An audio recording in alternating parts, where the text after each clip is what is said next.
आपको डायबिटीज हो गई है तो जिस्म का हर हिस्सा इसके जद में, it's a mother of disease. जो डायबिटिक पेशेंट होते हैं वो रोजे भी रखते हैं, लेकिन उनकी डायबिटीज भी कंट्रोल कैसे रह सकती है? कभी भी अपने पेशेंट्स को डिस्करेज नहीं करता कि आप रोजा ना रखें। उनका बार बार शुगर लेवल 70 मिलीग्राम से नीचे जा रहा है, रोजा तोड़ना पड़ेगा, मुंह खुश्क हो जाएगा। आप 1 घंटे तक आप उस ड्राई माउथ के साथ रह सकते हैं, उसके बाद तो नहीं रह सकते। उस वक्त उनको रोजा ना तोड़ा गया तो वो कोमे में भी जा सकते हैं, जिससे मौत भी वाकई हो सकती है। शरबत बने होते हैं हमारे अफ्तार टेबल पे, जूसेस, दूध, सोडा, ये सब कुछ, तो वो ऐसी अफ्तारी करते हैं कि एकदम से शुगर जो है ना वो पीक पे जाती है। आप ये गलत फहमी में कि यार मैंने तो अम्मी को जो है ना वो तो जूस बना के दिया है, ये तो शुगर भी नहीं बढ़ेगी और ये तो हेल्दी नहीं, शुगर भी बढ़ेगी और ये अनहेल्दी। आइंदा सालों में ये होगा कि इसके रिजल्ट सामने आएंगे। मुझे डर लग रहा है 10 साल बाद जो है ना डायबिटिक पेशेंट्स के साथ कॉम्प्लिकेशंस बढ़ेंगे। अभी तो डायबिटिक केसेस बढ़ रहे हैं ना, फिर complications, chronic kidney disease, heart problems, आंखों की प्रॉब्लम्स, दिमागी अमराज। हम लोग कहते हैं कि बस रोजा रख के ही सोएंगे, अब सोएंगे 2 घंटे बाद उठेंगे, तो ऐसा करते हैं सहरी करके सो जाते हैं। अगर फैमिली में भी जीन्स आ रही हैं और आपका लाइफ भी बड़ा अनहेल्दी है, नींद भी नहीं पूरी कर रहे, टेंशंस भी पाली हुई हैं, वजन भी बढ़ रहा है, उसको भी कोई चेक नहीं कर रहा, डाइट भी कभी खाना किस टाइम पे खा रहे हैं, कभी खाने क्या हैं, बिरयानियां हैं, बर्गर्स हैं और पिज्जाज हैं और कोल्ड ड्रिंक्स चल रही हैं, हर खाने के साथ पेप्सी चल रही है, तो फिर क्या होगा? डायबिटीज एक साइलेंट किलर बीमारी है, लेकिन क्या आप जानते हैं कि ऐसे डायबिटिक कौन से पेशेंट्स हैं जो रमजान में रोजा रख सकते हैं शुगर होने के बावजूद भी? लेकिन ऐसे कौन से लोग हैं जिन्हें शुगर है तो वो रोजा रखने की गलती बिल्कुल ना करे, क्योंकि वो नहीं जानते कि ये रोजा उनके डिफरेंट बॉडी ऑर्गन्स को कैसे इफेक्ट कर सकता है। ऐसी कौन सी 5 चीजें हैं जो आप रमजान में बिल्कुल नहीं खाएंगे अगर आप डायबिटिक हैं? तो ये सब आज हम जानेंगे डॉक्टर शाहिद नदीम से, तो इस पॉडकास्ट को एंड तक लाजमी देखें। Thank you so much for coming doctor Shahid Nadeem साहब। तो सबसे पहले आज मैं अपनी ऑडियंस को ये बताना चाहती हूँ कि हमारे साथ पाकिस्तान के दी बेस्ट डायबिटोलॉजिस्ट आज सेट पे मौजूद हैं, जिनकी 4.2 मिलियन माशाल्लाह व्यूअरशिप है, फॉलोअरशिप है। तो आज हम डायबिटीज़ पे तो बात करेंगे, लेकिन जैसे आप जानते हैं कि रमज़ान आने वाला है, तो हम डायबिटीज़ को रमज़ान से भी रिलेट करेंगे कि रमज़ान में लोगों की क्या प्रैक्टिस होती है कि जो डायबिटिक पेशेंट होते हैं वो रोज़े भी रखते हैं, लेकिन उनकी डायबिटीज़ भी कंट्रोल कैसे रह सकती है। हाँ जी, बड़ा अच्छा अपने मौके की मुनासबत से, क्योंकि रमज़ान आने वाला है और रमज़ान में जो है वो ज़्यादातर जो हमारे डायबिटिक पेशेंट्स होते हैं माशाल्लाह रिलीजियस जो है वो हमारे मुल्क में रुझान ज़्यादा है, अल्लाह और ज़्यादा करे। तो उसमें लोगों की कोशिश होती है, चाहे उनकी शुगर कंट्रोल है या नहीं कंट्रोल है, irrespective of the disease status या डॉक्टर ने क्या मशवरा दिया, सारे ये चाहते हैं कि रोज़ा रखें और ये अच्छी बात है। मैं कभी भी अपने पेशेंट्स को जो है मैं कभी डिस्करेज नहीं करता कि आप रोज़ा ना रखें, लेकिन ये है कि उसमें कुछ प्रोटोकॉल्स हैं। ज़ाहिर है एक मेडिकल कंडीशन आपको है, एक बीमारी आपको है, तो उसका ख्याल रखना भी फ़र्ज़ है, क्योंकि अगर आप रोज़ा रख रहे हैं और बीच में अगर आपको तोड़ना पड़ जाए, ठीक है, तो वो भी एक अच्छी बात नहीं है, वो भी गुनाह है। तो उससे बेहतर है कि आप रखिए ना। या अगर रोज़े के दौरान या रमज़ान के दौरान आप रोज़ा रखते हुए किसी ऐसी कॉम्प्लिकेशन का शिकार हो जाएं जिसका इलाज बाद में मुश्किल हो, या कोई ऐसी आपको बीमारी लग जाए जिसका बाद में इलाज ही ना हो सकता हो, जो रिवर्सिबल ना हो, तो ये चीज़ देख के चलनी पड़ती है। मसलन जो हमारे डायबिटिक पेशेंट्स हैं जो अनकंट्रोल्ड डायबिटीज़ का शिकार हैं और उनको थोड़ा सा डॉक्टर ने बताया हुआ है कि आपकी किडनीज़ भी थोड़ी सी कॉम्प्रोमाइज़ हैं थोड़ा। अब ज़ाहिर है रोज़े में आप पानी तो पिएंगे नहीं, बिल्कुल, ठीक है, तो एक तो होगी डिहाइड्रेशन, बिल्कुल, फिर पानी के साथ कुछ इलेक्ट्रोलाइट्स जाते हैं बॉडी में जो कि डिफरेंट काम करते हैं और उसका जो है वो हार्ट फंक्शंस पे, किडनी फंक्शंस पे और मसल फंक्शंस पे बड़ा इफेक्ट होता है। अच्छा, अब जब रोज़ा बंदा रखता है तो ज़ाहिर पानी भी नहीं पी सकता। अच्छा, अब वो डिहाइड्रेशन होती है, तो उस केस में जो है वो आपको जिनकी किडनीज थोड़े से डिजीज़ हैं या कोई ऐसी बीमारी उनको लगी हुई जिससे क्रॉनिक किडनी डिजीज़ का, उनको बताया गया कि जैसे प्रोटीन यूरिया है, तो अगर जो प्रोटीन यूरिया है उनको डॉक्टर ने बताया हुआ कि आप डायबिटिक हैं और अब आपकी किडनीज़ में प्रोटीन यूरिया हो रहा है, जो कि एक पहली निशानी होती है। अच्छा, ये रोज़े में यानी पानी ना पीने की वजह से होती है जिनकी किडनीज एक्चुअली प्रॉब्लम में है? नहीं, बेसिकली ये बीमारी जो है ये डायबिटीज़ की वजह से हो रही होती है, कॉम्प्लिकेशन है किडनी की। तो अगर वो आपको बताया गया है और फिर भी अगर आप रोज़ा रख रहे हैं तो फिर ये किडनीज पे प्रेशर आएगा डिहाइड्रेशन की वजह से, तो फिर आपका ड्यूरिंग रमज़ान ये इस बात का ख़तरा बढ़ जाएगा कि आपकी किडनीज जो हैं वो ज़्यादा ख़राब हो जाएं, क्रॉनिक किडनी डिजीज़ जो है वो ज़्यादा वर्सन हो जाए, आपका क्रिएटिनिन लेवल बढ़ना शुरू हो जाए, आपका GFR नीचे गिरना शुरू हो जाए। तो ये चीज़ जो है ना ये अवॉइड करनी होती है। तो मैं आपको बेसिक प्रोटोकॉल बता देता हूँ कि अगर डायबिटिक पेशेंट है तो कौन से डायबिटिक पेशेंट जो है वो रोज़ा रख सकते हैं और कौन से नहीं रख सकते, ये ज्यादा बेहतर रहेगा अंडरस्टैंड करने के हमारे जो व्यूअर्स आराम से इजीली समझ आ जाएगा। तो अब पहले बात करते हैं कि कौन से ऐसे डायबिटिक पेशेंट्स हैं जो रोजा नहीं रख सकते। ठीक है, पहले बात इनका कहते हैं जो रोजा नहीं रखते, बिल्कुल मना है, नो, स्ट्रेट नो। बिल्कुल ठीक है। Number 1 type 1। टाइप 1 वो डायबिटिक्स होते हैं जो कि इंसुलिन पे होते हैं, इंसुलिन के बगैर उनका इलाज ही कोई नहीं। ठीक है, जो टाइप 1 डायबिटिक पेशेंट्स हैं वो रोज़ा नहीं रख सकते। क्यों कि अगर वो रोज़ा रखेंगे तो ज़ाहिर है इंसुलिन नहीं लगा सकेंगे और ड्यूरिंग फास्टिंग जो है उनका हाइपरग्लाइसीमिया भी हो सकता है, हाइपोग्लाइसीमिया भी हो सकता है। ये दो बड़ी मेजर कॉम्प्लिकेशंस हैं जो कि उनको किसी भी तरफ किसी भी इमरजेंसी में ले जा सकती है। अच्छा, यहाँ मैं आपसे रिक्वेस्ट करूंगी कि हाइपरग्लाइसीमिया मुझे तो पता है, हाइपो का भी पता है, लेकिन हमारी ऑडियंस में बहुत सारे ऐसे लोग हैं जिन्हें नहीं पता ये क्या चीज़ें हैं। तो आप इसको थोड़ा सा समझा भी दें ताकि उन्हें समझ में आ जाए कि रोज़ा रखने की वजह से हाइपरग्लाइसीमिया यानी क्या होता है आपकी बॉडी में। जी, देखिए हाइपरग्लाइसीमिया तो टाइप 1 को भी हो सकता है और टाइप 2 को भी हो सकता है। बात हो रही थी कि टाइप 1 रोज़ा नहीं रख सकते, तो मैं बात करता हूँ हाइपरग्लाइसीमिया। शुगर लेवल एक खास हद से बढ़ जाए तो इसको कहते हैं हाइपरग्लाइसीमिया, यानी ग्लूकोज का लेवल ब्लड में ज्यादा होने को हाइपरग्लाइसीमिया कहते हैं। जो टर्म जो है इसके लिए, जो लेवल है वो 250 एंड अबव। अगर किसी का शुगर लेवल 250 या उससे ज्यादा हो जाए तो इट्स अ हाइपरग्लाइसीमिया। ठीक है, और अगर किसी, अब हाइपोग्लाइसीमिया पे बात करते हैं। हाइपोग्लाइसीमिया लो लेवल शुगर को कहते हैं। ग्लूकोज लेवल अगर एक हद से कम हो जाए तो इसको हम कहते हैं हाइपोग्लाइसीमिया। तो अगर किसी का शुगर लेवल 70 मिलीग्राम से कम हो जाए तो ये हाइपोग्लाइसीमिया। तो ये दोनों चीजें, यानी शुगर आपकी एकदम से एक्सीड कर जाए या आपकी जो है शुगर एकदम से नील हो जाए तब भी रोजा तोड़ना पड़ सकते हैं, प्रॉब्लम में आ सकते हैं। ठीक है। अच्छा, इसके कुछ सिम्टम्स होते हैं, वो आगे जाके बात होगी। तो टाइप 1 डायबिटिक जो है रोजा नहीं रख सकते। ठीक है। अच्छा, अब आगे दो किस्में होती हैं मेजर। वैसे तो डायबिटीज की और भी बहुत सी टाइप्स हैं, लेकिन मेजर जो टाइप्स हैं वो टाइप 1 होती है और टाइप 2 होती है। टाइप 1 तो रोजे से एग्जेम्प्टेड है। ठीक है। अच्छा, अब जहाँ तक टाइप 2 की बात है तो उनमें वो लोग टाइप 2 डायबिटिक्स जो कि जिनका अनकंट्रोल्ड है, पिछले 2-3 माह में उनका शुगर लेवल बड़ा अनकंट्रोल चल रहा है, हमेशा शुगर लेवल 250 से ऊपर है और उनका जो HbA1c है वो भी 9 से 10 से ऊपर जा रहा है, बहुत ज़्यादा शुगर अनकंट्रोल्ड है। तो उनको भी मेरा मशवरा यही है कि वो रोज़ा ना रखें। क्यों कि रमज़ान में जो है रोज़ा रख के फिर जो है ये इस बात का ख़तरा बढ़ जाएगा कि अफ्तारी के बाद या सहरी के बाद उनका शुगर लेवल 400, 450, 500 तक चला जाए, जो कि फिर उनको जो हाइपरग्लाइसेमिक किस्म की एमरजेंसीज हो सकती हैं, हाथ पांव कांप सकती हैं, बहुत ज़्यादा पसीना आ सकता है, बहुत ज़्यादा जो है वो एकदम भूख लग सकती है, आंखों के आगे अंधेरा आ सकता है, चक्कर आ सकते हैं और प्यास बहुत ज़्यादा लगती है। और फिर जब रोज़ा रखा होता है तो पानी तो पी नहीं सकते। तो हाइपरग्लाइसेमिया की वजह से जो थर्स्ट होगी, जिसको हम पॉलीडिप्सिया कहते हैं, तो वो बहुत ज़्यादा होगी। तो क्या करेंगे, फिर रोज़ा तोड़ना पड़ेगा क्योंकि मुंह खुश्क हो जाएगा। आप 1 घंटे तक आप उस ड्राई माउथ के साथ रह सकते हैं, उसके बाद तो नहीं रह सकते। तो ये हाइपरग्लाइसीमिया जब होगा तो वो लोगों के साथ ज़्यादा होता है जो कि जिनका शुगर कंट्रोल नहीं है। मैंने एक चीज़ नोटिस की है, जैसे हम डायबिटीज़ पे बात कर रहे हैं तो मेरी मदर को डायबिटीज़ है तो वो रोज़ा नहीं छोड़ती। उनको हम इतना समझाते हैं कि प्लीज़ रोज़ा ना रखें, फिर मैं ये कहती हूँ कि चलें आप 3 रख लें फिर 1 छोड़ दें, फिर 3 रख लें फिर से 1 छोड़ दें। तो जब उन्होंने रोज़ा रखा होता है ना, तो वो जब बात भी कर रही होती है तो वो बार बार अपना मुँह बंद कर रही होती है। तो साफ मतलब देखने वाले को पता चलता है कि इनका मुँह बहुत ड्राई हो रहा है, मतलब वो इतना ड्राई होता है कि मैं कहती हूँ मामा खुदारा रोज़ा मत रखें, लेकिन मेरी मदर कहती हैं अल्लाह हिम्मत दे देता है, कुछ भी नहीं होता, रोज़े से कुछ नहीं होता, रोज़ा नहीं वो छोड़ती। जी देखिए, अगर तो उनका शुगर लेवल कंट्रोल है, अगर आपकी मदर की बात करें तो उनका शुगर लेवल कंट्रोल है, उनका शुगर लेवल जो रैंडम लेवल है वो 250 से ऊपर नहीं है और जो उनका फास्टिंग है वो भी 130 140 से नीचे ही है, तो वो रोज़ा रख सकती। मैं उनकी बात कर रहा हूँ कि जो नहीं रख सकते, तो वो लोग हैं जो कि जिनकी अनकंट्रोल्ड डायबिटीज़ है या जिनका HbA1c बहुत ज़्यादा है, जिनका रैंडम शुगर बहुत ज़्यादा है, जिनका फास्टिंग शुगर बहुत ज़्यादा है।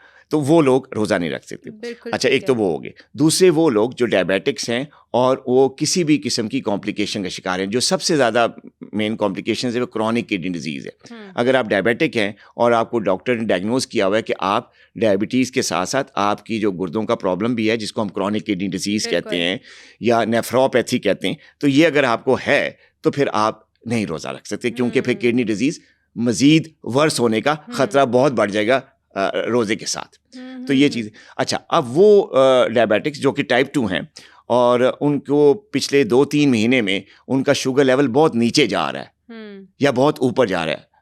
ऊपर की तो बात मैं नहीं कर रही कि 250 से ऊपर जा रहा है, तो नीचे अगर उनका हाइपोग्लाइसीमिया हो रहा है, उनका पिछले 2-3 महीनों के दौरान बार बार उनको एपिसोड्स होते हैं हाइपोग्लाइसीमिया के, यानी उनका बार बार शुगर लेवल 70 मिलीग्राम से नीचे जा रहा है, तो वो लोग भी अनफिट हैं रमज़ान में रोज़ा रखने के लिए, क्योंकि उनको ख़तरा है कि किसी भी रोज़े में उनका शुगर लेवल 70 से नीचे जाएगा और फिर वो हाइपोग्लाइसीमिया में जा सकते हैं। अगर उस वक्त उनको रोज़ा ना तोड़ा गया या उनको कुछ ना खिलाया गया तो वो कोमे में भी जा सकते हैं, वो बेहोश भी हो सकते हैं। ठीक है, तो वो एक लाइफ थ्रेटनिंग चीज़ है जिससे मौत भी वाकई हो सकती है। मैं डरा नहीं रहा, लेकिन इससे ये लाइफ थ्रेटनिंग प्रॉब्लम, इससे जान को खतरा है। तो वो लोग भी जिनको हाइपोग्लाइसीमिया की हिस्ट्री है पिछले 2-3 महीने से, जो उनका रमज़ान से पहले 2-3 माह है, तो वो प्लीज़ रोज़ा ना रखें। इसके अलावा कुछ ऐसे पेशेंट्स होते हैं जो कि रेगुलर मेडिकेशंस पे होते हैं, उनको डायबिटीज़ के साथ उनको हार्ट का प्रॉब्लम भी होता है, उनको दिल का अर्जा है, स्टंट डला होता है, किसी का बाईपास हुआ होता है, इस तरह के काफ़ी मेरे इवन मामू हैं वो भी रोज़ा रखते हैं। एग्जैक्ट नहीं, वो स्टंट और डलना और फिर वो कार्डियक प्रॉब्लम वो तो बेसिकली अच्छा होता है, लेकिन डायबिटीज़ के साथ साथ अगर आपको हार्ट प्रॉब्लम भी है और साथ डॉक्टर्स ने आपको कहा है कि आप कुछ अरसे तक जो है ना, देर तक जो है वो आपको दवाइयाँ लेनी हैं, और कुछ दवाइयाँ ऐसी होती हैं जो कि आपको दिन में भी लेनी होती हैं डिफरेंट टाइम्स, तो वो लाइफ सेविंग ड्रग्स होती हैं, तो वो फिर आप उस लिहाज से भी जो है वो रोज़ा ना ही रखें तो बेहतर है। बिल्कुल ठीक है, एक ये बात। और तीसरे वो शख्स होते हैं जो कि डायबिटीज़ के साथ साथ उनको किसी भी किस्म की इन्फेक्शन हुई हुई है, डायबिटिक फुट हैं, जिस्म पे कोई ज़ख्म निकला हुआ है, कोई फोड़ा फिंसी है, या इवन के रेस्पिरेटरी ट्रैक्ट इन्फेक्शन का शिकार है, इवन का वर्स्ट किस्म का फ्लू हुआ हुआ है और रोज़े आ गए। तो अगर आपको कोई इन्फेक्शन है या साथ कोई और चीज़ एक्यूट प्रॉब्लम आई हुई है और आपको रमज़ान आ गया है और आप डायबिटिक भी हैं, तो आप रोज़ा ना रखें। क्यों कि इन्फेक्शंस में और क्रॉनिक किसी भी किस्म की जो इन्फेक्शन चल रही है एक्यूट किस्म की, चाहे वो फोड़ा फिंसी है या कोई किसी और ऑर्गन की इन्फेक्शन है, तो उससे भी जो है वो हाइपरग्लाइसीमिया का या शुगर लेवल हाई होने का खतरा बढ़ जाता है। अच्छा, तो उसमें भी फिर अगर आपको फ्लू भी है, फ्लू को हम बड़ा नॉर्मल चीज समझते हैं, मतलब ऐसा फ्लू नहीं जो आम मौसमी फ्लू होता है, जो वर्स्ट किस्म का फ्लू होता है, जिसमें आपका जो है वो डॉक्टर्स ने आपको अद्वियात दी होती हैं, बाज़ों को एंटीबायोटिक्स दी होती हैं, बाज़ों का चेस्ट इन्फेक्शन उसके साथ चल रहा होता है, सुपर एडेड इन्फेक्शन हो, तो वो लोग भी जो है वो रोज़ा ना रखें। हाँ, इन्फेक्शन ठीक हो गया, शुगर कंट्रोल है, फिर रखना शुरू कर दे, लेकिन जब रोज़ा है और उससे पहले आपको इन्फेक्शन हो गई है तो फिर आप प्लीज़ रोज़ा ना रखें। एक और पॉइंट, जो टाइप 2 डायबिटिक्स है और वो इंसुलिन पे, टाइप 1 तो होते ही इंसुलिन पे ना, वो मैंने बताया वो रोज़े से एग्जेम्प्टेड है, लेकिन कुछ टाइप 2 डायबिटिक्स भी होते हैं जिनको किसी भी वजह से, हार्ट की वजह से, किडनीज की वजह से, किसी और कॉम्प्लिकेशंस की वजह से या शुगर ना कंट्रोल होने की वजह से उनको डॉक्टर्स ने इंसुलिन पे डाल दिया हुआ है।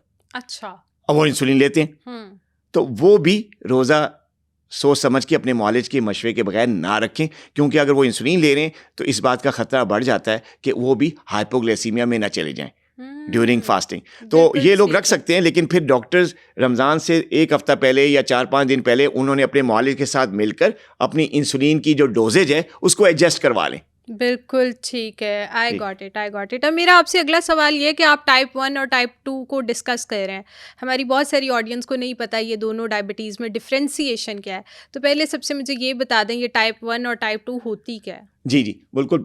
देखिए, जो टाइप 1 डायबिटीज़ है ना, वो इसको हम एक ज़माने में जुवेनाइल डायबिटीज़ भी कहते थे, आजकल नहीं कहा जाता ये, और ये जवानों में होती है, बच्चों में, यंग लोगों में डायबिटीज़ होती है, और मेन जो वजह होती है, जो मेन पैथोलॉजी होती है वो ये होती है कि उनका जो अपना लबलबा होता है, पैनक्रियास जहाँ से इंसुलिन बन रही होती है, उसमें कुछ सेल्स होते हैं जो कि इंसुलिन बनाते हैं, उनको कहते हैं बीटा सेल्स। अच्छा, पैनक्रियास में 2 किस्म के सेल होते हैं, एक को कहते हैं अल्फा सेल, उनका कुछ और काम होता है, एक को कहते हैं बीटा सेल जो कि इंसुलिन बनाते हैं, और जो शुगर को कंट्रोल करने में ये इंसुलिन एक ऐसा हार्मोन है जो कि काम आता है। अब जो टाइप 1 डायबिटिक्स होते हैं उनमें ये बीटा सेल्स अपने ही ऑटोइम्यून प्रोसेस से डेड हो जाते हैं, मर जाते हैं, तबाह हो अच्छा। जाते हैं। ये अपना ही जिस्म बीटा सेल को, अपने पेनक्रियास को उड़ा देता है उड़ा देता है, बिल्कुल ठीक है। और और वो हमारी बॉडी में इंसुलिन नहीं बनती। बनने का प्रोसेस खत्म, इनको कहते हैं टाइप 1। ठीक तो है। ये टाइप 1 डायबिटिक्स होते हैं। यानी अगर हमारी बॉडी में इंसुलिन नहीं बनती तब हम डायबिटिक कहलाते हैं।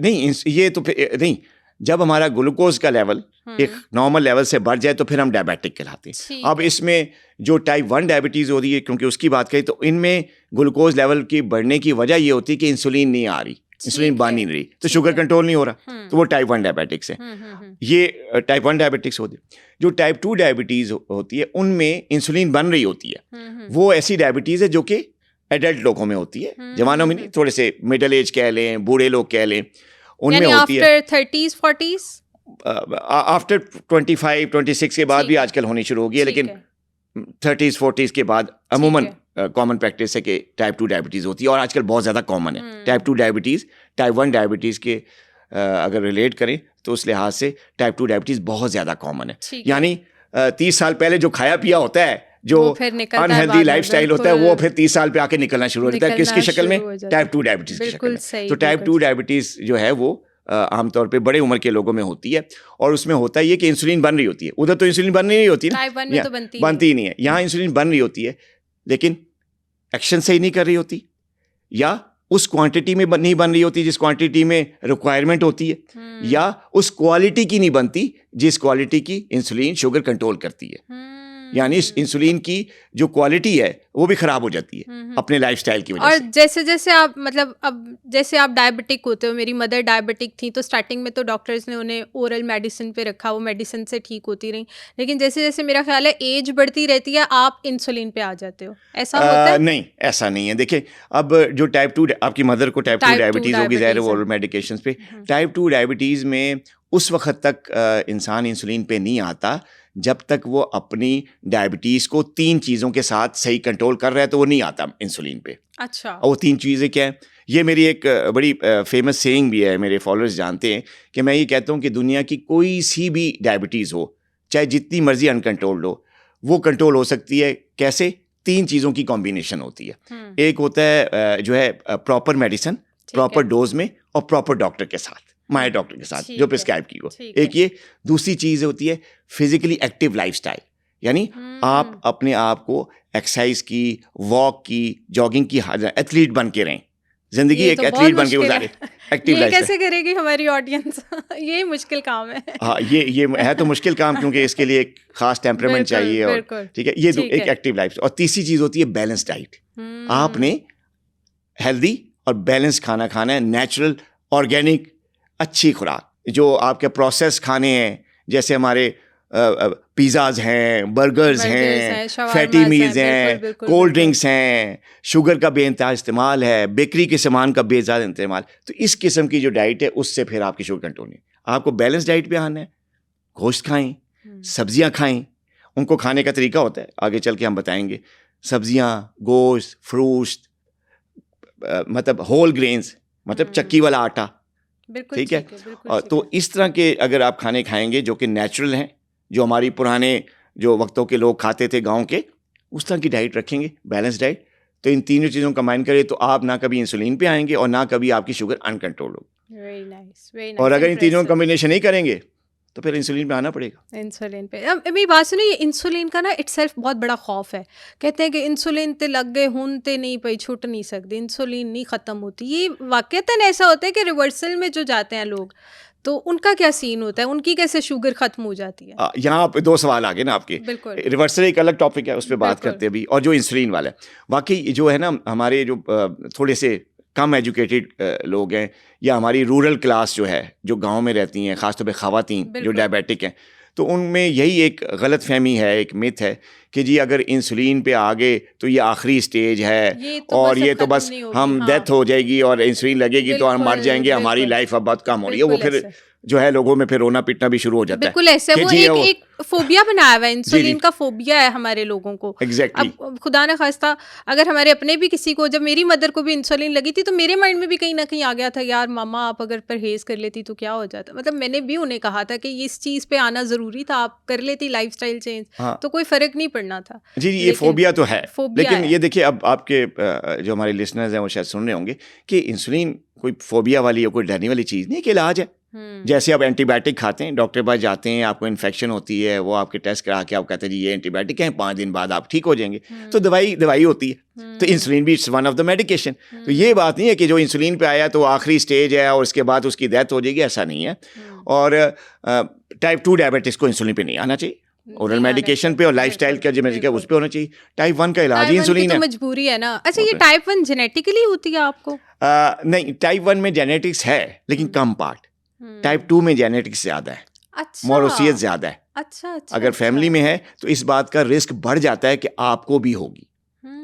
लेकिन अगर आप अपनी बैलेंस लाइफ जिए, अच्छा खाना खाएं, हेल्दी खाना खाएं, एक्सरसाइज को आदत बनाएं, ठीक है, और अपनी नींद पूरी करें, मेंटल टेंशन्स, स्ट्रेसेस इससे बचें, एंजाइटी से बचें, डिप्रेशन से बचें, तो आप बेशक फैमिली में है आपको नहीं होगी। लेकिन अगर फैमिली में भी जीन्स आ रही हैं और आपका लाइफ भी बड़ा अनहेल्दी है, नींद भी नहीं पूरी कर रहे, टेंशन्स भी पाली हुई हैं, वज़न भी बढ़ रहा है, उसको भी कोई चेक नहीं कर रहा, डाइट भी कभी खाना किस टाइम पे खा रहे हैं, कभी खाना किस टाइम पे रहे, खाने क्या हैं, बिरयानियाँ हैं और बर्गर्स हैं और पिज़्ज़ाज़ हैं और कोल्ड ड्रिंक्स चल रही हैं, हर खाने के साथ पेप्सी चल रही है, तो फिर क्या होगा? फिर हो जाएगी, बिल्कुल सही है। फिर खतरा तो बढ़ ये जाएगी। टाइप 1 किस तरह होती है फिर? मतलब टाइप 1 इटसेल्फ उस बच्चे में बनने का प्रोसेस इंसुलिन नहीं होता? तो देखिए, मैंने जैसे पहले जिक्र किया कि बॉडी में एक ख़ास प्रोसेस है जो सब में होता है, इम्यून सिस्टम, जो हमें बीमारियों से बचाता है। बिल्कुल। यानी कोई जरासीम आपके जिस्म में जाता है तो उसके खिलाफ एंटीबॉडीज बनना शुरू हो जाती हैं। ठीक है, अगर मैं यहाँ बैठा हूँ, मैं सांस ले रहा हूँ, कोई जर्म है जो मेरे अंदर चला गया, तो मेरा बॉडी क्या करेगा, उसका इम्यून सिस्टम उसके खिलाफ एंटीबॉडीज बनाना शुरू कर देगा और उस जरासीम को वो एंटीबॉडीज खा लेंगी और मुझे ठीक हो जाऊंगा कुछ। इसी तरह की जो एंटीबॉडीज हैं वो जरासीम के खिलाफ होती हैं। लेकिन जो टाइप 1 डायबिटिक्स होते हैं उनमें ये एंटीबॉडीज अपने जिस्म के सेल्स के खिलाफ काम करना शुरू हो जाती हैं, जिसको ऑटो इम्यून प्रोसेस कहते हैं। ठीक है। तो यानी वो एंटीबॉडीज अटैक करती हैं बीटा सेल पे जहां से इंसुलिन बन रही है। बिल्कुल। और उन सेल को, जैसे वो जरासीम को मारती हैं, वो बीटा सेल को मारना शुरू कर दिया, खाना शुरू कर, डेड करना शुरू कर, क्या होगा? तो वहां पे प्रोसेस ही नहीं होगा, इंसुलिन नहीं बनेगी। हाँ, अब ये जेनेटिक्स में नहीं है, ये जीन्स भी नहीं होता। और जो आप जब टाइप 1 डायबिटिक्स हमारे पास आते हैं तो जब हम हिस्ट्री लेते हैं तो फैमिली हिस्ट्री उनके ना पेरेंट्स में होती है, ना उनके बहन भाइयों में, ना कहीं ग्रैंड पेरेंट्स में, कहीं पे भी डायबिटीज़ नहीं होती, उनको हो जाती है। वो प्रोसेस क्योंकि जेनेटिक्स में नहीं है, वो उनकी अपने ऑटो इम्यून प्रोसेस ही उनके अगेंस्ट हो जाता है। अब इसमें एटियोलॉजी अभी तक सामने नहीं आ सकी कि ऑटो इम्यून प्रोसेस क्यों आता है, लेकिन डिफरेंट किस्म के स्ट्रेसेस हैं, ठीक है, इसमें भी अनहेल्दी डाइट का भी रोल है, वो भी है। अगर खुदा ना खास्ता किसी को टाइप 1 डायबिटीज़ हो जाए ना, तो वो आगे फैमिली प्लानिंग से भी डरते हैं कि हमारे बच्चों में कहीं ये चीज़ ना आ जाए। बहुत अच्छा सवाल, ये बहुत ज़्यादा पेशेंट्स के साथ आजकल ये मसला है, ख़ासतौर पे टाइप 1 डायबिटिक्स ख़वातीन जो होती हैं, बिल्कुल, उनके जेंट्स भी इवन बहुत डरते हैं। और उनके अगर फ़र्ज़ करें उनके जो ससुराल वाले हैं, मसलन कोई रिश्ता आया किसी के घर और ससुराल वाले जो रिश्ता लेके आए हैं उनको पता चलेगी कि जी बेटी जो है उसको डायबिटीज़ है और टाइप 1 डायबिटीज़ है, वो इंसुलिन लगाती है, वो चले जाएंगे, बिल्कुल चले जाएंगे। और ये इस तरह कई मेरे पेशेंट्स हैं, उनके जो है वो शादियां नहीं हो रही और रिश्ते इनकार होके, बल्कि लड़कियां जो हैं वो डिप्रेशन में चली गई कि जी हम अब करेंगी नहीं। क्यों? कि जी हमें टाइप 1 डायबिटीज़ है, हम इंसुलिन लेते हैं, हमारा ससुराल वगैरह को पता चल गया तो उन्होंने हमें निकाल देना। तो ये बड़ी मिथ है और ये गलत फहमी है। और आपके प्रोग्राम के हवाले से अच्छा किया आपने, बहुत अच्छा सवाल किया, मैं लोगों के जहन से ये बात क्लियर कर लूँ। देखें, कई मेरे हज़ारों पेशेंट्स मेरे ऐसे हैं जो टाइप 1 डायबिटिक हैं, क्योंकि मैं पिछले 25 साल से डायबिटोलॉजी प्रैक्टिस कर रहा हूँ और मेरे कई टाइप 1 डायबिटिक पेशेंट्स हैं। जब वो मेरे पास आए थे, जब उन्होंने इलाज शुरू किया था, तो इंसुलिन जब मैंने दी थी उनको, तो उस वक्त वो यंग एज में थे, अब वो बड़े हो गए, उनकी शादियां हुई, ठीक है, 3-3, 4-4, इवन के एक मेरा पेशेंट है वो टाइप 1 डायबिटिक है, 6 बच्चे हैं उसके, कोई नहीं, बड़ा कामयाब बिजनेसमैन है, ठीक है, उसके पंप्स हैं, ठीक है ना, उसके शाम को जो पूरे पंप्स का हिसाब लेता, मतलब मेंटली इज वेरी एक्टिव, मतलब लाखों का बिजनेस चला रहा है, 6 बच्चे भी हैं उसके, टाइप 1 डायबिटिक है, बचपन में उसको शुगर हुई थी, मेरी बात समझी? अच्छा, इसी तरह हमारे जो मेरे पेशेंट तो नहीं है, वसीम अकरम साहब, हमारे बड़े मशहूर बॉलर, आपने सुना होगा, बिल्कुल, ठीक है, कौन नहीं जानता, एड्स में आ रहे हैं आजकल, ठीक है, टाइप 1 डायबिटिक है, इंसुलिन लगाते रहे, सिलेक्शन हुई, पिक किया गया, टीम में शामिल किया गया, ठीक है, इंटरनेशनल फेम की, उससे ज्यादा फेम तो किसी को हासिल नहीं हुआ, the best bowler of the world रहे, ठीक है ना। जब वो बॉलिंग कराने आते थे तो जो अगला बैट्समैन होता था फिजिकली फिट, नॉन डायबिटिक, डरता था कि यार इसका ओवर खत्म हो जाए, वरना या तो इसने मुझे हिट करना है बाउंसर या मुझे आउट करना है, ठीक है ना। तो वो बंदा टाइप 1 डायबिटिक। अब उससे बड़ी मिसाल किसी की है, तो अगर आप, बच्चे भी हैं उसके, फैमिली लाइफ भी है, प्लेयर भी है, तो अगर आप टाइप 1 डायबिटिक हैं और आपके अगर कोई रिश्ता करने जा रहे हैं, आपकी बेटी या आपकी बहू जो है, या जिसको आप ब्याहने जा रहे हैं, या बेटा है, उसको अगर टाइप 1 डायबिटिक है, कोई ऐसा मसला नहीं, बच्चे भी होंगे, शुगर कंट्रोल है, बिल्कुल। फ़र्क क्या है कि जो टाइप 1 डायबिटिक है वो आम आदमी से, नॉर्मल लड़के से, नॉर्मल लड़की से कैसे डिफरेंट है कि नॉर्मल लड़के में और नॉर्मल लड़की में जो है वो इंसुलिन अपनी जिस्म बना रहा है और ये बाहर से लगा रहा है, बाकी सब कुछ सेम है, इवन कि वो ज़्यादा इंटेलिजेंट होगा, क्योंकि कहते हैं, मैंने सुना है कि अल्लाह ताला जब एक चीज़ लेता है तो 10 चीज़ें दे भी देता है। अब वो उसमें क्या सलाहियतें हैं, उसकी जो इंसुलिन को छीन के उसकी जो है उसको क्या सलाहियत दी गई है, ये आप और ना हम जज कर सकते हैं, अल्लाह को पता है, ये उसी की हिकमत है, ठीक है, ऐसे ही है ना।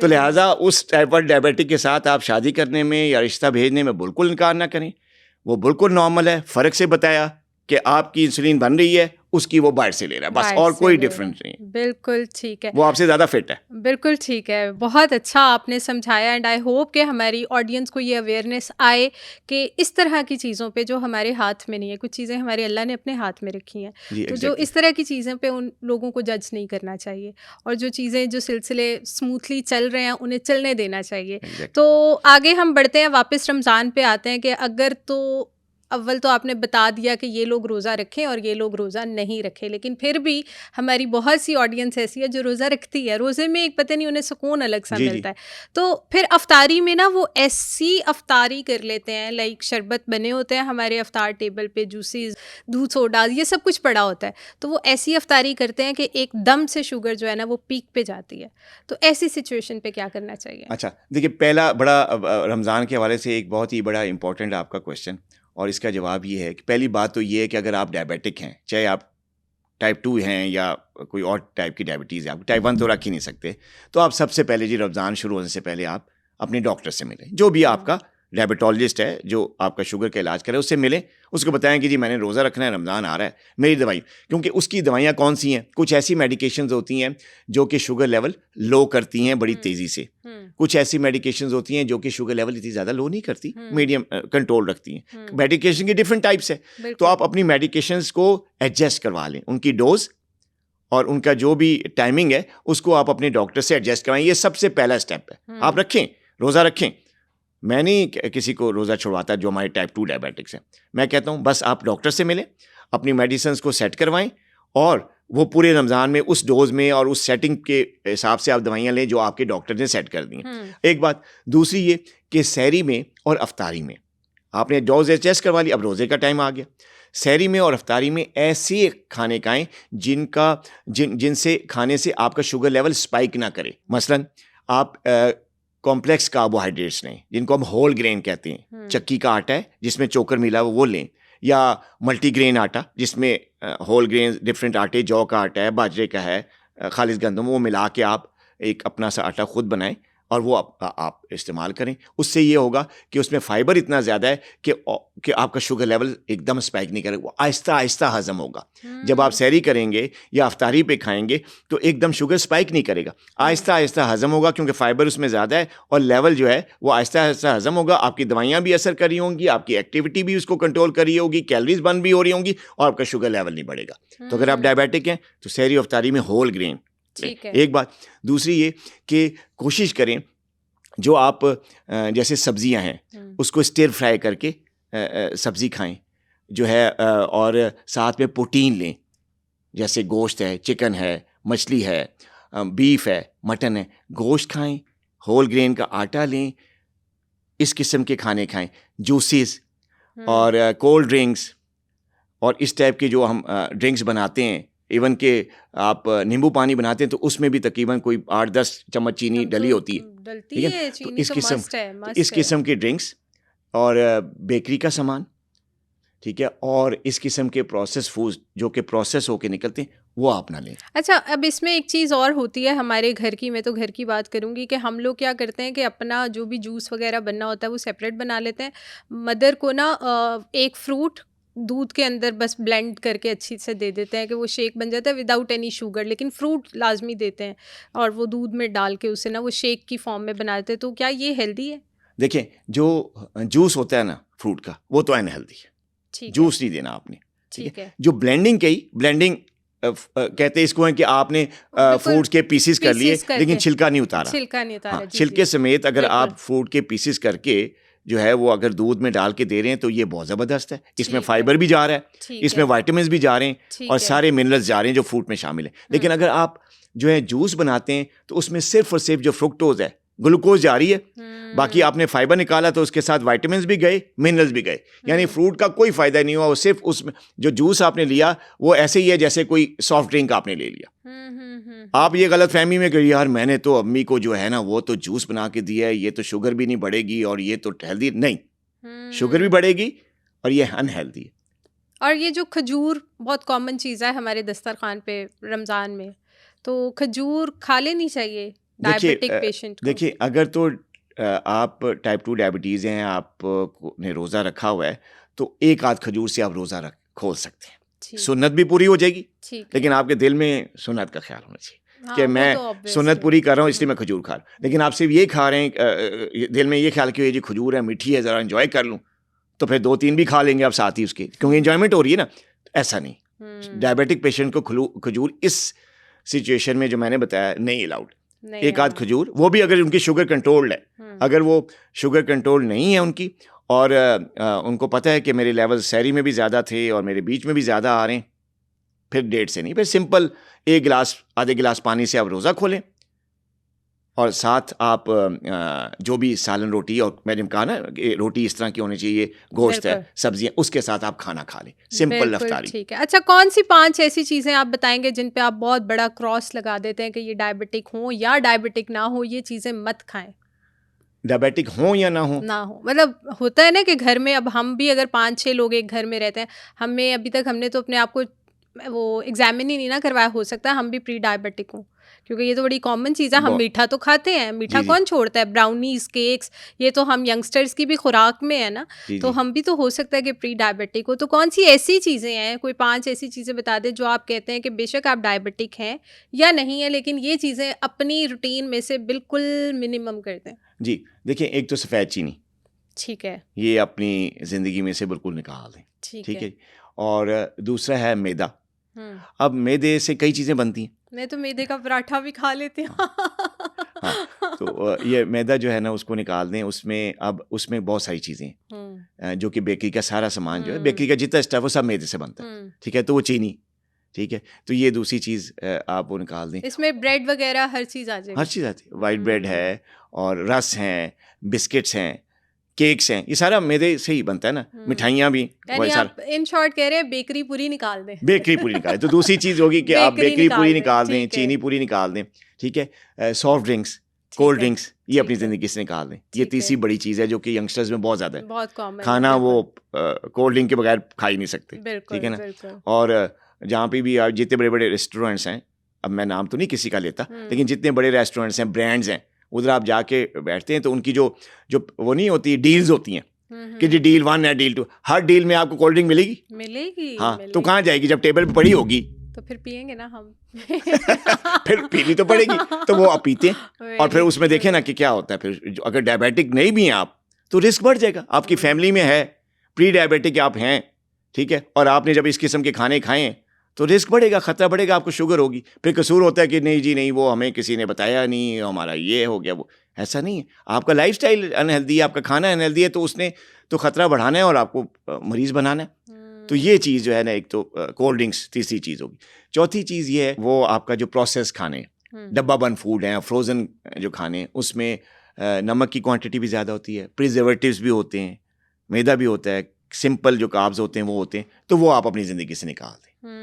डब्बा बंद फूड जो भी है, चाहे जो भी जिस कंपनी का भी है, ठीक है, वो निकालें। 5वीं चीज़ है जो कि आपका फास्ट फूड है। पिज्जा बर्गर्स एंड सारी चीज़ें, पिज़्ज़ा बर्गर्स शवारमेज और पता नहीं क्या क्या। तो ये फास्ट फूड भी अपनी ज़िंदगी के साथ है। और एक और चीज़ छठी आ जाती है, वो है आपकी जूसेस। आप देखते हैं गर्मियों के शुरू होते ही आपको डिफरेंट किस्म की शॉप्स खुलनी शुरू हो जाएंगी जिसमें फ्रेश जूस और ये वो लिखा हुआ आ जाता है। जी, जूसेस, फालसे का शरबत, और मुझे बहुत पसंद है। देखिए, अगर आप जूस के ऊपर से छिलका उतार लेते हैं और उसको निचोड़ लेते हैं, अल्लाह ताला ने फ्रूट को एक बहुत हेल्दी ग़िज़ा बनाया, लेकिन उसमें ये है कि ये जो उसको अल्लाह ताला ने आपको वो जो फाइबर है उसके अंदर पूरा फ्रूट वो खाने का कहा है, ठीक है ना। ये नहीं है कि अगर आप फाइबर निकाल देंगे और सिर्फ उसका पानी यूज़ करेंगे तो इसका पानी तो जो फ्रूट का है अंदर वो मीठा अल्लाह ताला ने एक बोनस दिया है आपको कि चलो तुम फाइबर खा रहे हो तो तुम्हें एंजॉयमेंट के लिए मैं थोड़ा सा मीठा पानी भी दे देता हूँ। लेकिन हमने क्या किया कि उस जो मीठा पानी जो हमें बोनस में मिला था हमने उसको लेना शुरू कर दिया, और जो अल्लाह ताला ने देना था, जो दिया गया था हमारी सेहत के लिए, वो हम निकाल के बाहर फेंक रहे हैं डब्बे में, और हम उसको निचोड़ के तो जूसेस निकाल दें। अगर फ्रूट लेना है तो पूरा फ्रूट ले, होल फ्रूट लें जिसमें उसका फाइबर जाएगा, उसके साथ वाइटामिन जाएंगे, उसके साथ मिनरल जाएंगे, उसका हेल्थ एस्पेक्ट उसमें। अच्छा, उसमें ये होता है कि जब फाइबर जाता है ना तो जो उसका शुगर लेवल होता है वो नहीं बढ़ता इंसान में। अगर आप जूस पीते हैं तो सिर्फ वो फ्रुक्टोज या वो सिर्फ जूस की शक्ल में जो चीनी ले रहे होते हैं या मीठा ले रहे होते हैं उससे बहुत तेज़ी से शुगर बढ़ता है, इतनी तेज़ी से बढ़ता है जिस तरह आप कि जो कोल्ड ड्रिंक्स पी ली, आपने कोई बोतल पी ली। बिल्कुल ठीक है, बिल्कुल ठीक है। तो ये 5-6 चीज़ें जो है ना ज़िंदगी से निकाल देंगे तो किसी भी किस्म का जो डायबिटिक है वो अपनी शुगर लेवल कंट्रोल कर लेगा। बिल्कुल ठीक है। तो डॉक्टर साहब एक चीज़ और बताएं कि रमज़ान में स्पेशली हमारे घर में सोने का रवाज ख़त्म हो जाता है। हम लोग कहते हैं कि बस रोज़ा रख के ही सोएंगे, अब सोएंगे 2 घंटे बाद उठेंगे, तो ऐसा करते हैं सहरी करके सो जाते हैं। इवन कि अब तो हमारे पेरेंट्स भी सहरी तक जाग रहे होते हैं। तो डायबिटिक पेशेंट के लिए क्या ये हेल्दी है? जी नहीं, बिल्कुल आपने बिल्कुल सही कहा कि जो नींद का जो कमी है ना वो डायबिटिक पेशेंट्स के लिए हेल्दी नहीं है, ठीक है ना। आपने रमज़ान में जो भी डायबिटिक पेशेंट्स हैं, आपके हवाले से मैं उनसे रिक्वेस्ट करता हूँ कि आप बिल्कुल नेचुरल स्लीप पैटर्न लें, जैसे हमारे सहाबा कराम और हुज़ूर पाक सल्लल्लाहु अलैहि वसल्लम जिस तरह करते थे। जब रोज़ा रखते थे तो इशा के बाद सो जाते थे, सहरी पे उठ जाते थे, वही पैटर्न रखिए। जो नींद लोग ये करते हैं रमज़ान में कि जी हम तो फजर पढ़ के सोएंगे, बिल्कुल ऐसा। अगर दिन की नींद रखनी होती तो अल्लाह ताला ने दिन में सोने का हुक्म होता ना। जो नींद है जो उसका एस्पेक्ट हेल्थ पे है वो सिर्फ और सिर्फ रात की नींद है। दिन की नींद किसी भी तरीके से हेल्दी नहीं है और ना ही वो नेचुरल है। उससे आपको बीमारियां बढ़ने का खतरा बहुत बढ़ जाता है। रमज़ान ना भी हो, रमज़ान नहीं भी हो तब भी आपने, मैं देखा है कोरोना के बाद, क्योंकि लाइफ पैटर्न चेंज हुआ। कोरोना में लोग जो है वो रात में काम करते थे, दिन में ठीक है निकलना नहीं होता था, तो सारा कुछ वो शिफ्ट हो गया। तो उसके बाद लोगों ने नाइट में काम करना शुरू कर दिया, दिन में सोना शुरू कर दिया, बहुत बना हेल्दी है। और इससे शुगर का रिस्क, डायबिटीज़ का रिस्क भी बढ़ जाता है। डायबिटीज़ के अलावा मैंने एक चीज़ और ऑब्जर्व की है कि हमारे बड़ों के वक्तों में इतनी अजीबोगरीब बीमारियां नहीं थी जो अब हम देखते हैं। तो हमारे यहाँ होता क्या है, अब जो 2 मेजर चेंजेस है, खाना पीना इंटायरली हमने चेंज कर लिया है और हमारा लाइफस्टाइल इंटायरली चेंज हो गया। हमारे रातों में सोने का कॉन्सेप्ट ख़त्म हो गया है। हमारे यहाँ खाने में अब बहुत रेडीमेड चीज़ें आने लग गई हैं। पहले माएँ खुद मेहनत करके अपने बच्चों के लिए चीज़ें बनाती थी, अब हम फ्रोज़न फूड की तरफ जाना स्टार्ट हो गए हैं। अब हम कहते हैं कि बस 1-2 खाने बन गए, चलो 2-3 दिन ये चल ऑर्डर करके हम फ़ौरन से मंगवा लेते हैं। तो अब बीमारियाँ भी तो उस तरह बढ़ रही हैं, हमारी बॉडी में चेंजेस भी उस तरह आ रही हैं।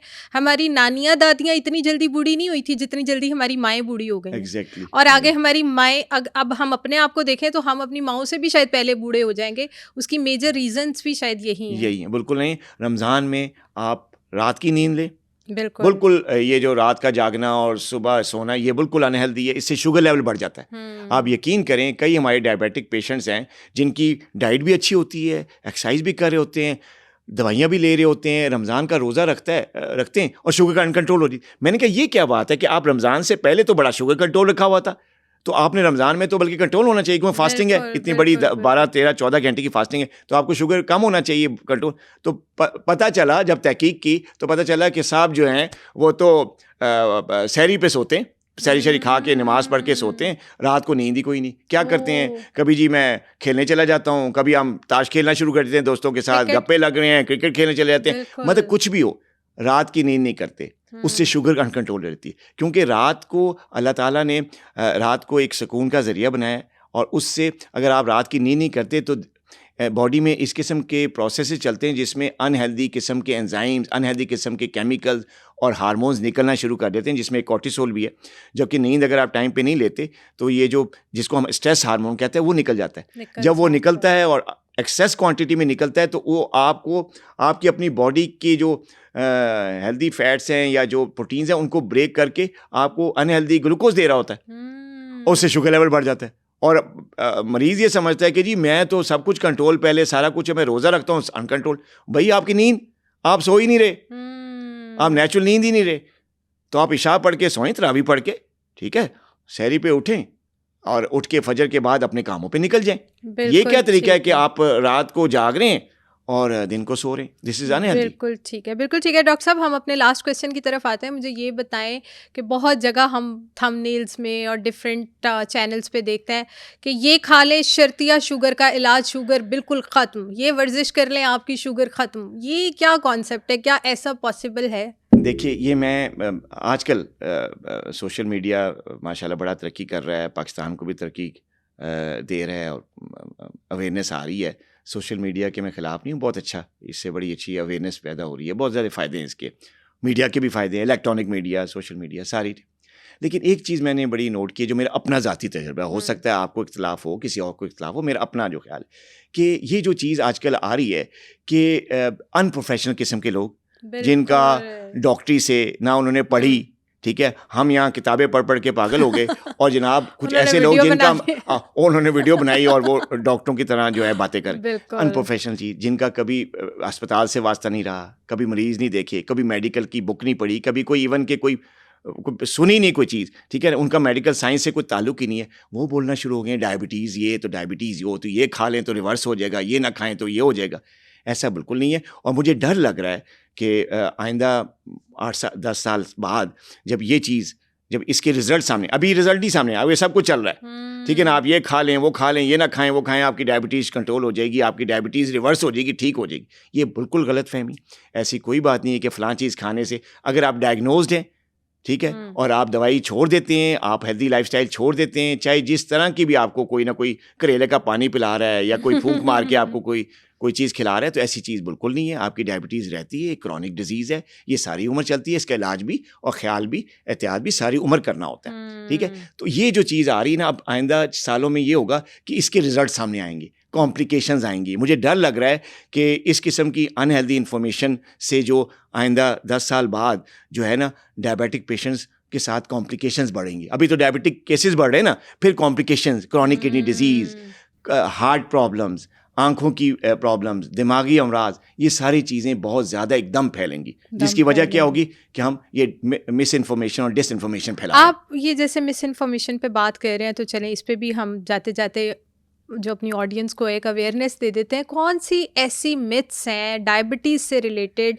जो हमारी ऑडियंस या हमारी सोसाइटी में बहुत ज़्यादा फॉलो की जा रही हैं कि आप ये कर लें तो आपकी डायबिटीज़ ख़त्म, मतलब कोई टोटके हैं, कोई जैसे आपने करेले का पानी का जिक्र किया, कौन सी ऐसी चीज़ें हैं जो हमारी सोसाइटी में बहुत ज़्यादा हो रही हैं लेकिन वो टोटली गलत है? देखें, उसमें सबसे पहली चीज़ तो ये हो रही है कि जी आप दवाइयाँ छोड़ें, ठीक है ना, आप रोटी छोड़ें, चावल छोड़ें, कार्बोहाइड्रेट्स को निकाल दें और अपनी दवाइयों के भी ख़त्म कर दें, और आप जो है ना सिर्फ गोश्त खाएं। एक बड़ी बात है, सिर्फ गोश्त खाएं, ठीक है, तो आपकी शुगर रिवर्स में ख़त्म हो जाएगी। अब होता ये है कि पेशेंट ये करता है और फिर उसको ज़ाहिर है कार्बोहाइड्रेट्स जो हैं, जो मैंने कॉम्प्लेक्स कार्ब्स हैं, जो होल ग्रेन्स में, वो बॉडी के लिए बहुत ज़रूरी हैं, वरना अल्लाह ताला इसको ज़मीन से उगाते हमें देते। बिल्कुल बिल्कुल, वेरी ट्रू। अनहेल्दी करने के लिए तो अल्लाह ताला ने हमें दी ना नेचुरल ग़िज़ा, ठीक है। अच्छा, अब जो हमारे यंग लोग हैं, जो मिडिल एज हैं, जो जॉब कर रहे हैं, आपके ऑफिस में आ रहे हैं सारे, अगर वो रोटी नहीं खाएंगे, होल ग्रेन नहीं लेंगे, ठीक है, शुगर तो कंट्रोल, ज़ाहिर शुगर जा ही नहीं रही तो वो तो कंट्रोल हो जाएगी ऑटोमेटिकली। लेकिन उसके साथ जो कॉम्प्लिकेशंस आएंगी, जो वीकनेस आएगी वो उसको कैसे फेस करेंगे। फिर क्या होगा, जब वीकनेस आती है तो महीने बाद तो शुगर कंट्रोल होता है, अगले महीने जब वो थोड़ा कहते हैं यार ये तो बहुत वीक हो गया, वजन गिर गया, दिमाग ख़राब हो गया, डिप्रेशन में चले गए, अच्छा चले रोटी शुरू करते हैं, दवाइयाँ छोड़ चुके होते हैं, एकदम शुगर स्पाइक करता है। जब स्पाइक करता है किडनी पे सारा stress, heart problems, kidney problems, electrolyte imbalances, muscles ख़त्म, तो इस तरह की कॉम्प्लिकेशंस होते हैं। तो पहली मिथ तो ये। अच्छा, दूसरी चीज़ जो गलत फहमी ये है कि जी आप जो हैं वो जो है ना फ़लाँ चीज़ दवाइयाँ छोड़ दें, ये चीज़ कर लें, एक्सरसाइज पे आ जाएं। कड़वे जूसेस बहुत कहा जाता है, कड़वे जितनी भी चीज़ें बिटर है ना वो कहते हैं कि इसका जूस पी लो। अब मुझे तो वो उन हर्ब्स के नेम नहीं एग्जैक्ट याद आ रहे, हमारे घर में भी अक्सर यूज़ होते हैं, इसका जूस पी लो, और सही कड़वी होती हैं वो चीज़ें कि ये पियो आपकी शुगर अंदर से ख़त्म हो जाएगी। एक दफ़ा कड़वा लगेगा लेकिन ठीक हो जाएगा। देखिए जो कड़वा जूस है वो शुगर का इलाज नहीं है, ठीक है। हाँ, हो सकता है कई चीज़ का एसेंस है, नेचुरल चीज़ होती हैं, ऑर्गेनिक चीज़ होती हैं, अगर आपने उसका जूस निकाला है तो उसमें कई किस्म के अल्लाह ताला ने एंटीऑक्सीडेंट्स डाले हुए हैं, एंटी इन्फ्लेमेटरी प्रॉपर्टीज़ डाली हैं, जैसे अदरक है, लहसुन है, उसमें एंटी इन्फ्लेमेटरी प्रॉपर्टीज़ हैं। वो अगर आप ले रहे हैं तो ये नहीं है कि वो आपकी डायबिटीज़ को ख़त्म कर देगा, रिवर्स। भाई वो एक हेल्दी मील है, आप ले रहे हैं, आपके अंदर इन्फ्लेमेशन कम होगी, आपकी हेल्थ अच्छी होगी, आपका ब्लड थिन रहेगा, आपका ब्लड प्रेशर नहीं बढ़ेगा, वो फ़ायदे हैं उन नेचुरल हर्ब्स के, मैं उससे इनकार नहीं कर रहा, मैं खुद कहता हूँ। लेकिन बात ये है कि अगर आप उसको रिलेट करेंगे कि ये डायबिटीज़ का इलाज है तो वो गलत हो गया ना। आप इसी छोटी सी स्टेटमेंट को चेंज करके आप मासूम लोगों को जो है वो फिर उनको बीमार कर रहे हैं। बिल्कुल, मासूम लोगों की शुगर के साथ खेल रहे हैं, उनकी बीमारी के साथ, उनकी ज़िंदगी के साथ खेल रहे हैं। आप हर्ब्स का फ़ायदा बताएं उनको, कहें आप हर्ब्स लें, उनको ये तो ना कहें कि यार ये हर्ब लेंगे तो शुगर खत्म हो जाएगी। आज ये चक्कर, समझिए मेरी बात, तो ये गलतफहमी जो है फैलाई जा रही है। ठीक है। अच्छा, एक और चीज़ मुझे बता दें कि एक चीज़ कहा जाता है, जैसे आपने भी कहा कि अगर खुदा ना खास्ता शुगर कंट्रोल ना हो तो वो हमारे गुर्दों को, हमारी किडनीज़ को इफ़ेक्ट करती है। ये शुगर की मेडिसिन इफ़ेक्ट करती है या शुगर इफ़ेक्ट करती है? नहीं जी, बिल्कुल, ये कई लोगों का ये गलतफहमी है कि शुगर की दवाई खाओगे तो गुर्दे ते खत्म। कई लोगों ने की गलतफहमी भी है ये, और कई लोग इस गलतफहमी का गलत फायदा उठा के इसको फैला भी रहे हैं, एक मिस डेवलप कर रहे हैं। ऐसा बिल्कुल नहीं है। डायबिटीज़ की जितनी भी मेडिकेशंस हैं दुनिया में, ठीक है, वो FDA अप्रूव्ड हैं, ठीक है, वो यूरोपियन कंट्रीज़ में, अमेरिका में, फ्रांस में, जहाँ पे सेहत का मेयार यहाँ से कई दर्जे ऊंचा है, ठीक है। तो क्या वो अपने जो अवाम है उनके गुर्दे खराब कर रहे हैं जो ये मेडिसिन दे रहे हैं? ठीक है, आप खुद ये बात सोचे ना। आप अब क्योंकि मैं मुल्क से बाहर भी मेरे पेशेंट्स हैं, मैंने वहाँ पे गया भी हूँ, रिसर्चेज भी की हुई है, ठीक है, तो मैंने ये देखा, और मेरा एक बड़ा मशहूर प्रोग्राम भी है, मैं उस पर, हमारा एक है प्रोग्राम जिसको शुगर कंट्रोल प्रोग्राम कहते हैं, वो मैंने बेसिकली इसी चीज़ से इम्प्रेस होके स्टार्ट किया था पाकिस्तान में पहली बार। और सबसे अभी हमारा ये प्रोग्राम सबसे मुनफरद प्रोग्राम है जिसमें हम किसी भी किस्म की शुगर को जो है थोड़ी सी मेडिसिन, लाइफस्टाइल और बैलेंस डाइट के साथ कंट्रोल करते हैं, हर चीज़ खिलाते हैं और शुगर भी कंट्रोल करते हैं। ये चीज़ मैंने नोट की बाहर प्रैक्टिस करके। जो यूरोपियन इस प्रोग्राम में बुलाना डेफिनेटली ले आए आपको फ्री ऑफ कॉस्ट हम कॉम्प्लीमेंट्री कर देंगे। मैं चाहती हूँ बस वो जल्दी से ठीक हो जाए। अच्छा, यूरोप में प्रैक्टिस कुछ और है, ठीक है ना। आपने दवाइयों की बात की, तो क्या वो यूरोप वाले अपने अवाम को के किडनीज फेल करा रहे? ऐसी ये बिल्कुल गलत फहमी है, बहुत बड़ी गलत फहमी है। किसी भी डायबिटीज़ मेडिकेशन का गुर्दों पे असर नहीं होता। गुर्दों पे असर किस चीज़ का होता है? अनकंट्रोल्ड डायबिटीज़ का। अगर आप इन मिथ से और इन गलत जो है किस्म की स्टेटमेंट को काम में ला के दवाइयों से और अपने डॉक्टर से दूर हो जाते हैं तो आपकी शुगर अनकंट्रोल हो जाएगी। जब आपकी शुगर अनकंट्रोल होगी फिर आपके गुर्दे खराब होते हैं। तो यहाँ पे बड़ी स्टेटमेंट क्या है कि गुर्दे शुगर की दवाई खराब नहीं करती, आपकी शुगर की अनकंट्रोल होने की वजह से खराब होता है। मुझे एक चीज़ बताएं, आपने बहुत सारे डायबिटीज़ के पेशेंट्स डील किए होंगे, कोई ऐसा पेशेंट आपके पास आया हो जिसकी डायबिटीज़ बहुत वर्स्ट सिचुएशन में हो, या आपने बड़ा worst case, worst patient deal किया हो, तो वो क्या एक्सपीरियंस था? यहीं पे एंड करेंगे, आपका वाकया सुनेंगे।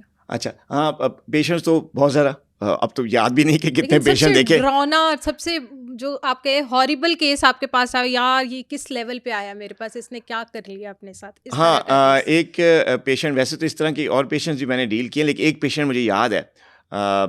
मैं उन दिनों में इस्लामाबाद में प्रैक्टिस कर, अभी भी इस्लामाबाद में प्रैक्टिस कर रहा हूँ, लेकिन मेन सेक्टर F10 में प्रैक्टिस कर रहा था।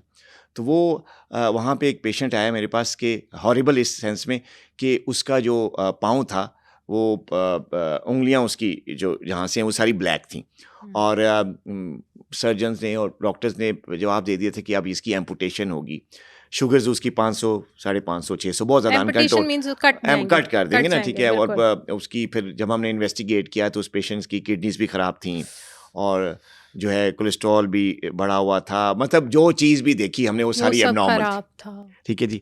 तो बड़ा हॉरिबल केस था, लेकिन अल्हम्दुलिल्लाह अल्लाह का शुक्र है कि उस वो पेशेंट जो है ना वो बेसिकली पाँव कटवाने के डरने की वजह से मेरे पास आया था। जब उनको कहा गया कि ये पाँव अब कट जाएगा तो वो भाग रहे थे, इधर फिर रहे, तो किसी ने मेरा नाम बता दिया, वो मेरे पास आ गए।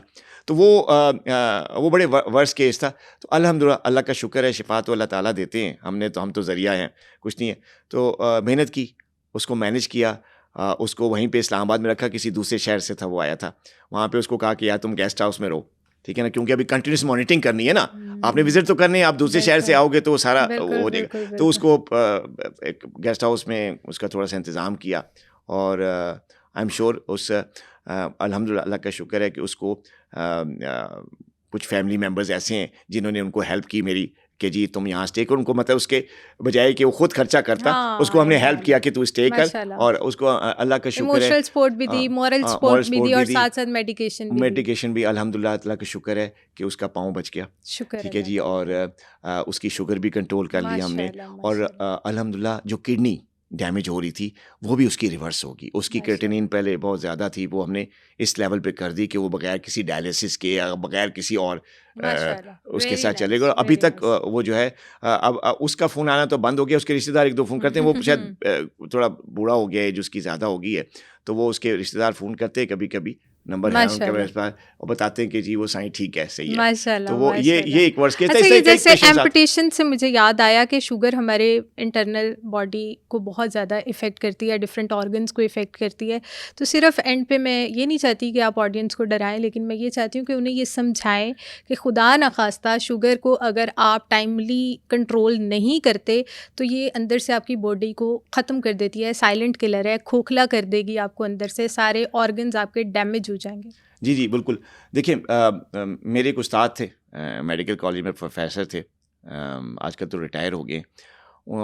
जब मैं पढ़ रहा था मेडिकल कॉलेज में, तो उन्होंने, जब हम डायबिटीज़ पढ़ा रहे थे, तो उन्होंने मुझे कहा था कि diabetes is a mother of disease, ये बीमारियों की माँ है। वो आज तक मुझे स्टेटमेंट याद है, और मैं अपने मुख्तलिफ वीडियोज़ में और मैं ये लोगों को कहता भी हूँ कि आपको अगर डायबिटीज़ होगी है, आप ये ना समझें कि मैं कोई बहुत ही कोई जानलेवा बीमारी है, बस इसको कंट्रोल करना होता है, लेकिन दूसरी साइड पे ये बीमारियों की माँ है, it's a mother of disease. तो वो इसलिए कहा जाता है मदर ऑफ डिजीज़ कि अगर ये आपको हो गई है, और अगर आपने इसको कंट्रोल नहीं किया, तो फिर ये आपकी हर ऑर्गन पे, ग्लूकोज कहाँ जा रहा है, ब्लड कहाँ जा रहा है, हमारे पूरी बॉडी में सर्कुलेट होता है। तो ये आप देखें ना, ब्लड में ग्लूकोज है, ब्लड जो है वो हर जिस्म के हर हिस्से में जा रहा है, आपकी आंखों में जा रहा है, आपके दिमाग में भी जा रहा है, आपकी ज़ुबान पे भी जा रहा है, आपके नाक में भी जा रहा है, आपके दिल में भी जा रहा है, आपके पट्ठों में भी जा रहा है, आपके गुर्दों में भी जा रहा है, ठीक है। कहाँ कहाँ नहीं जा रहा, कहीं ऐसा कोई पार्ट है जिस्म में जहाँ पे ब्लड ना हो? तो जब ब्लड जहाँ पे है वहाँ पे ग्लूकोज है, हाई लेवल है, तो वहाँ पे कॉम्प्लिकेशन होंगी। इसलिए कहते हैं it's a mother of disease, कि अगर आपको डायबिटीज़ होगी है तो जिस्म का हर हिस्सा इसके जद में, इसको कंट्रोल कर लेंगे तो हिस्से चलते रहेंगे, आप सेहतमंद रहेंगे। इसको कंट्रोल नहीं करेंगे तो आपको किसी भी किस्म की कॉम्प्लिकेशन हो सकती है, आया आपकी आंखों पे हो, आया आपके गुर्दों पे आया आपके दिमाग पे आए, आपके दिल पे आए, किसी पट्टों मसल्स पे आ जाए, न्यूरोपैथी, कितनी कॉम्प्लिकेटेड किस्म की वो चीज़ है। आपके पाँव जो हैं वो सुन्न हो जाते हैं, आपको फीलिंग ही नहीं आती। इवन कि जब वो मोटर न्यूरोपैथी होती है, मोटर न्यूरोपैथी की एक और वर्स किस्म है कि वो आपकी जो ताकत है, पावर है ये होल्ड करने की और चलने की, वही ख़त्म हो जाती है, आप bed ridden. Oh my God, तो ये चीज़ हर जगह इफेक्ट करती है, बस आपको इसको कंट्रोल करना है। थैंक यू सो और एक और कंट्रोल करना है अच्छे मौलिक के साथ, एक प्रोफेशनल, अनप्रोफेशनल स्टेटमेंट्स के साथ, अनप्रोफेशनल लोगों के साथ आप इसका इलाज ना करवाएं। ये मेरा एक मैसेज है जो मैं आपके हवाले से देना चाहता हूँ। Thank you so much for coming. आप इस्लामाबाद से आए, आपने हमारे लिए टाइम निकाला, इतना अच्छा सेशन दिया। आपके तवस्सुत से बहुत सारे लोग बहुत सी अवेयरनेस लेंगे डायबिटीज़ के हवाले से, और इंशाल्लाह इन फ्यूचर उनकी लाइफ में इस चीज़ का बहुत फ़ायदा होगा। Thank you so much. I hope कि इस पॉडकास्ट से आपको डायबिटीज़ से रिलेटेड बहुत इन्फॉर्मेशन मिली होगी। इसी से रिलेटेड अगर आपका कोई भी और सवाल है तो आप आप हमें कमेंट सेक्शन में ज़रूर बताएं। मैं बहुत ही मेहनत और रिसर्च के बाद डिफरेंट डॉक्टर्स के साथ हेल्थ वाइज कंटेंट बनाती हूँ। अगर आपको मेरा कंटेंट वैल्यूएबल लगता है तो सुनो पॉडकास्ट हेल्थ को सब्सक्राइब करें।